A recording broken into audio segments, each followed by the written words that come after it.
No, one of whom is my middle son, decided to vote for Labour and for Jeremy Corbyn. He lectured me on missing the Corbyn surge, and when I pressed him, he said, he's going to take care of the students, Dad. He's going to get rid of all tuition fees, and he's going to pay off all the debts. Well, Piers, we've never been mealy-mouthed about it. We said from day one that we would end tuition fees, that we would make our national education service free at the point of need. In the next few minutes, you'll witness a political interview that could reshape the UK's political landscape. We'll break down how Piers Morgan's strategic questioning exposed critical flaws in Labour's policy on student debt. Before we move on, I'd like to ask you a small favour. If you appreciate this content, please take a second to like this video and subscribe to the channel. Over 98% of you watch the videos without subscribing. It costs you nothing, but it makes a huge difference to us. So, did you click the subscribe button? Great! Thank you so much. Now, back to the video. You'll see Angela Rayner struggle to defend her party's $100 billion promise, raising questions about Labour's readiness to lead. By the end, you'll understand why this interview has sent shockwaves through Westminster and what it means for the future of British politics. In the world of British politics, few topics have proven as contentious as the issue of student debt. Labour's stance on this matter has become a veritable political minefield, with Angela Rayner finding herself at the centre of a heated interrogation by none other than Piers Morgan. And Jeremy Corbyn when you said say that you're going to try deal and with look at that. something, Susanna, are we finish? now going to assume that I will deal with it means you won't deal with it? Now it turns out that was a load of old baloney.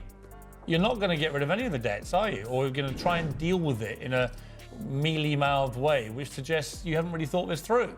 Susanna, you know that there wasn't a promise on that, and I've been clear. I understand student debt versus student fees, and many students do. I think it's disingenuous to say that students didn't understand that. They do understand that. The seeds of this controversy were sown long before Rayner stepped into the spotlight, tracing back to Jeremy Corbyn's bold proclamations during his tenure as Labour leader.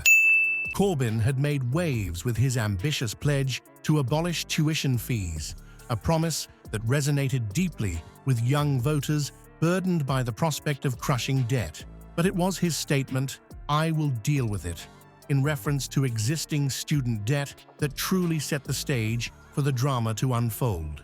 Many interpreted this as a commitment to wipe the slate clean, erasing the financial albatross hanging around the necks of graduates across the nation. Fast forward to Rayner's appearance on Morgan's show, and the discrepancy between past promises and current policy became glaringly apparent. As Morgan pressed for answers, Rayner found herself caught in a verbal tango, desperately trying to maintain her footing while explaining Labour's position.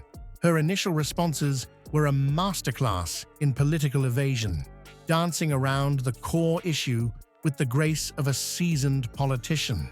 But Morgan, ever the relentless inquisitor, wasn't about to let Rayner off the hook. He dropped a bombshell that sent shockwaves through the interview, the staggering $100 billion figure representing the current state of UK student loan debt.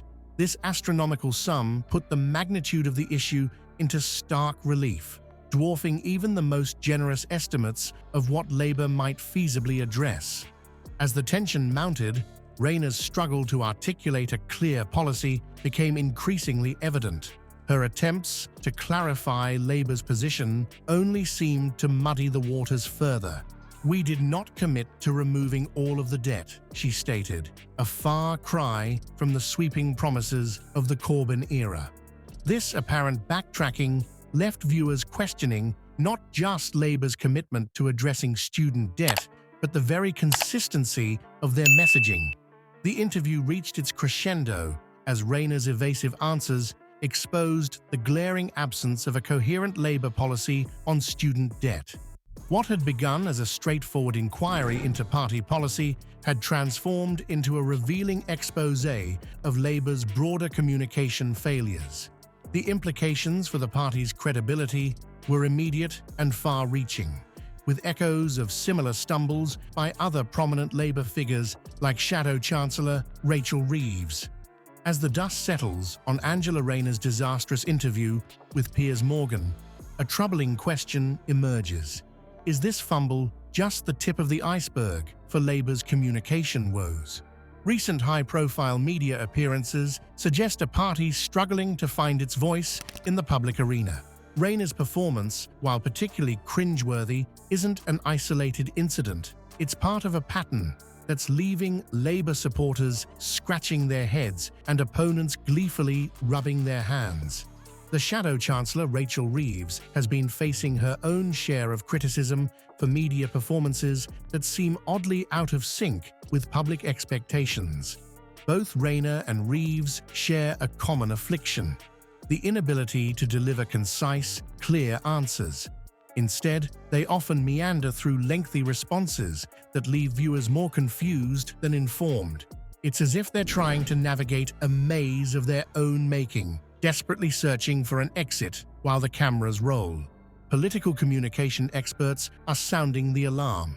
In today's fast-paced media environment, leaders are expected to deliver quick, clear responses. The public's appetite for lengthy tangents and evasive maneuvers is non-existent. Yet, Labour's top brass seems stuck in a different era, one where politicians could afford to ramble without consequence. This communication breakdown is having real-world consequences. Polls are showing a growing dissatisfaction among the public regarding Labour's leadership and communication skills. The party that once prided itself on being the voice of the people now finds itself struggling to string together coherent sentences on national television. But what's driving this communication crisis? Is it a lack of preparation, a fundamental misunderstanding of public sentiment, or something deeper? The answer might lie in the party's internal struggles. Labour's recent history has been marked by ideological battles and policy shifts. It's possible that the lack of clarity in their media appearances reflects a deeper uncertainty about the party's direction. The implications of these communication failures extend far beyond awkward television moments. They raise serious questions about Labour's readiness to lead. If senior figures like Rayner and Reeves can't handle relatively straightforward media interviews, how would they fare in the high-stakes world of international diplomacy or crisis management? Viewers watching Rayner's interview with Morgan weren't just witnessing a politician struggle with tough questions. They were seeing the unraveling of Labour's credibility in real time. Each evasive answer, each moment of confusion, chipped away at the party's image as a government in waiting. Morgan's interview with Rayner didn't just expose Labour's policy weaknesses, it laid bare a fundamental flaw in their communication strategy. The ramifications of this public fumble extend far beyond a single news cycle. Political analysts warn that such failures can erode public trust, potentially dealing a severe blow to Labour's credibility and future electoral prospects. In today's media-saturated environment, leaders must deliver sharp, concise responses to maintain public confidence. Rayner's struggle to do so raises questions about Labour's readiness to govern in these challenging economic times. As one analyst put it, clear communication is essential for building public trust.